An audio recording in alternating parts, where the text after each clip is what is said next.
હરિઓમ નાથ સમિત. હું ડૉક્ટર જયદેવસિંહ ચુડાસમા. અહીં સુભાનપુરા અમારું હોસ્પિટલ છે અને હું જનરલ સર્જન છું અને અમારું ગોરવા કેન્દ્રમાંથી આવું છું. મારા આમ તો બાપુરાએ બધા બહુ અનુભવો કરાવતા હોય છે અને બધામાંથી લોકોને બહાર લાવતા હોય છે. આવો એક બહુ મોટો અનુભવ અમારા ફેમિલીમાં હમણાં થઈ ગયો, જેમાંથી બાપુ એમને બધાને ક્ષેમકુશળ બહાર લાવ્યા. એમાં બન્યું તો એવું કે મારા જે સિસ્ટર છે નાના, કેનેડામાં હતી અને હમણાં અમદાવાદમાં છે, તે પ્રોફેસર છે સાયન્સમાં, કેમિસ્ટ્રીના. તો એને અચાનક જ બેક પેઇન અને ફીવર, પછી ચાલવામાં તકલીફ થાય, ખાંસી ચડવા માંડી, પગમાં ખાલી ચડે, એવું બધું થવા માંડ્યું. એટલે એનો ફોન આવ્યો કે મને આવું થાય છે. એટલે એક મલ્ટી સ્પેશિયાલિટી હોસ્પિટલ અમદાવાદમાં છે મારા ફ્રેન્ડની, ત્યાં બોપલ બાજુ. તો ત્યાં મેં એને કીધું તું ત્યાં એડમિટ થઈ જાય અને એને ફોન કરી દેજે, અને એમ કે કંઈક હશે સામાન્ય બીમારી. તો કે સારું ભાઈ, હું ત્યાં દાખલ થઈ જાઉં છું. એટલે ત્યાં એડમિટ કરી દીધી. પછી એડમિટ કર્યા પછી પહેલો દિવસ, બીજા દિવસે એનો ફોન આવ્યો, મને તો સિવિયર બેક પેઇન થાય છે, મારાથી ચલાતું નથી, એકદમ પગમાં ખાલી ચડી જાય છે, સૂવાતું નથી, રાત્રે થોડી વાર ઊંઘે ને પાછી બેસી જાય.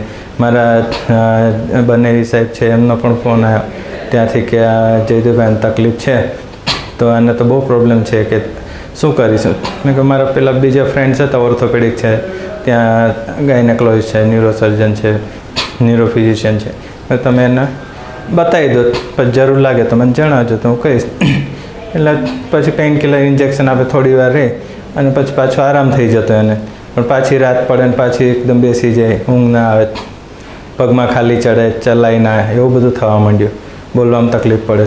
એટલે પાછા મારો ફ્રેન્ડ મને કે વાત કરો ને, એને ફોન કર્યો. તો મને કે જયદેવ કે એને કશું લાગતું નથી, એને તો સાયકોલોજીકલ હોય ને એવું લાગે છે, કેમ કે અમે બધી હિસ્ટ્રી પૂછી તો ઘરમાં થોડું ફેમિલી ડિસ્ટર્બન્સ છે, બીજી બધી તકલીફ છે, એટલે કે એને એવું થતું લાગે છે.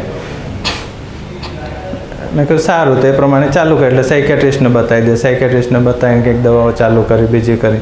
થોડી વાર થાય, નથી 15 મિનિટ કે એને અસર રહે ને પછી પાછી એને તકલીફ થવા માંડે. એટલે પછી એનો પાછો ફોન આવ્યો કે જયદેવભાઈ તમે અને રીટા ભાભી, મારા મિસિસ જે ડૉક્ટર છે, બાળકોણ ડૉક્ટર છે, બરોડામાં અમારી સાથે છે, એની પણ એને બહુ લાગણી ને માયા છે, તો કે તમે બંને સાથે આવો તો સારું. એ સારું. એટલે બપોરની ઓપીડીને પતાવીને અમે પછી કે નીકળી ગયા. નીકળીને અમદાવાદ પહોંચ્યા તો એની હાલત જોઈને તો અમને પેલું થઈ ગયું કે આ તો આ લોકો કહે છે એનાથી થોડું વધારે લાગે છે. પછી થોડી વાર બેઠા તો બધા બીજા મારો ફ્રેન્ડ આવ્યા, બીજા બધા ડૉક્ટર મળ્યા, ફિઝિશિયન મળ્યા ત્યાંના. તો કે એને તો બેનને વધારે ટેન્શન લઈ લીધું એને એવું લાગે છે, એટલે પેરાલિસિસ જેવું અસર થાય લાગે છે, અને વીકનેસને છે, બીજું કંઈ લાગતું નથી, જોઈએ વેઇટ એન્ડ વોચ. પછી થોડી વાર થઈ તો મારે બેઠા, મારા મિસિસ જે પીડિયાટ્રિશિયન છે ડૉક્ટર રીટા, એણે મને કીધું, મને કે સાહેબ આમાં કંઈક તકલીફ લાગે છે, કે હા ક્લિયર કટ કે સાયકિયાટ્રિસ્ટનું સાયકોલોજીકલ નથી લાગતું, એવું હોય તો પેરાલિસિસની અસર કેમ થાય ફેસ ઉપર, કે નથી બીપી, નથી કંઈ તકલીફ, ચાલવામાં પ્રોબ્લેમ છે ને ખાલી ચડે, આપણે જોઈએ. એટલે મારા એક ફ્રેન્ડ છે ત્યાં હોસ્પિટલમાં જતો, ઓર્થોપેડિક છે, મારા ખાસ ફ્રેન્ડ છે, એટલે એ મને મળવા. એટલે મેં એને કીધું, જો ને એટલે આને તો આવી તકલીફ લાગે છે. તો જોયું તો કે હા આ તો આવું છે. કે એણે તરત જ ન્યુરોફિઝિશિયન જે ટ્રીટિંગ ડૉક્ટર હતા એને ફિઝિશિયનનો ફોન કર્યો, રાત્રે એનું બધું ચેકઅપ કરાવાય અને કે સવારે રિપોર્ટ આવશે. એટલે મને કીધું આમણે કે હવે દવાને આપીશું એટલે કંઈક આરામ લાગશે, રિપોર્ટ તો જોઈશું. રાત્રે 12 વાગે રિપોર્ટ 11:30 કરીને એ લોકો જતા રહ્યા. મને કે તમે નીકળો કે પછી રિપોર્ટ જે આવશે ને જોઈશું. મેં બીજા દિવસે હોસ્પિટલને ચલાવ, સર્જરી હતી બીજા દિવસે.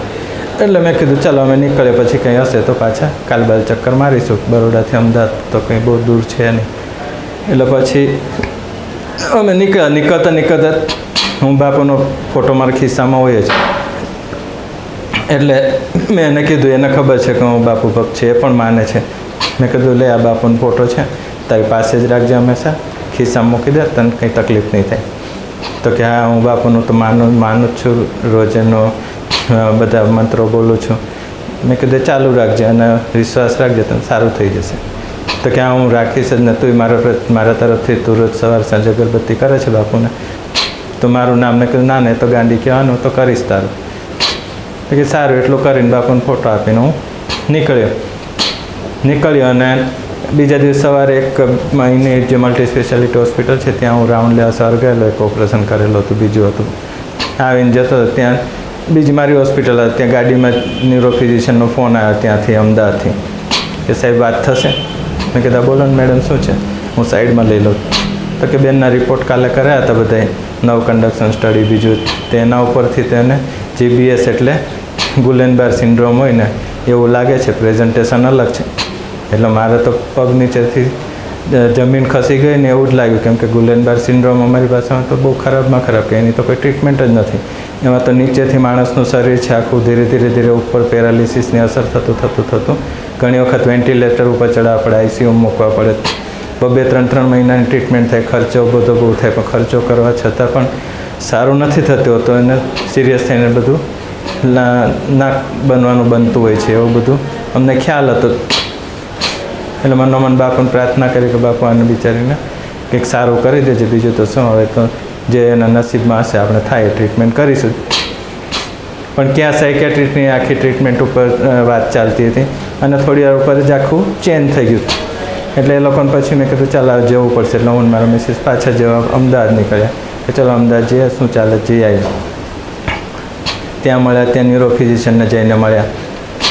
તો કે સાહેબ તમે આવી ગયા, સોરી કે અમારેથી આ થોડુંક આવું થયું, તમે એને મેડમ આવી ગયા તો આ થયું, તો એનું ડાયગ્નોસિસ થઈ ગયું. કેમ કે અનયુઝ્યુઅલ પ્રેઝન્ટેશન હતું, જે નોર્મલ પ્રેઝન્ટેશન હોય છે એ ટાઈપનું નહોતું. એટલે થઈને એની ટ્રીટમેન્ટ કે ચાલુ કરી દે. એટલે એમાં બધા મોંઘા ઇન્જેક્શન હોય છે, 1 લાખના 1.25 લાખના એવા ઇન્જેક્શનો આપવાના થતા, એવા કંઈક 7 ઇન્જેક્શન 8 ઇન્જેક્શનનો કોર્સ હોય છે, એ બધું કરવું પડશે. મેં કહ્યું તમે ચિંતા ના કરશો, એની ટ્રીટમેન્ટ ચાલુ કરી જ દો વહેલામાં વહેલી તક. એટલે એમણે ચાલુ કરી દીધી ટ્રીટમેન્ટ.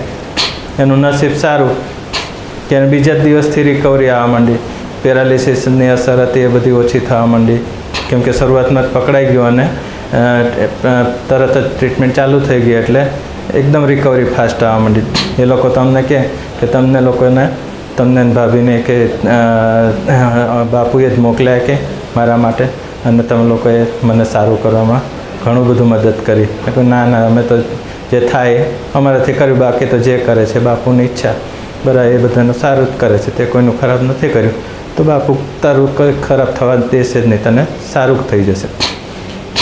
એને 3 દિવસ 4 દિવસ પછી અમે દિવસે નીકળી ગયા મારા મધરને ત્યાં ડ્રોપ કરીને. પછી અહીંયા 4થા દિવસે તેને એકદમ સારું થયું. 5મા દિવસે તને ફોન આવ્યો, મને કે જયદુભાઈ હવે એવું હોય તો અમે રજા લઈ લઈએ. ડૉક્ટર સાહેબ પણ એવું કહે છે કે અમે હવે રજા આપી દે, 5 ઇન્જેક્શન થઈ ગયા, બીજા તમે ઘરેથી મુકાઈ જજો.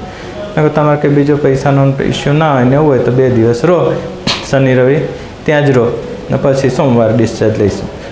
તો કે સારું. એ પ્રમાણે એની ટ્રીટમેન્ટ પતાવી અને સોમવારે ડિસ્ચાર્જ થઈ ગયો.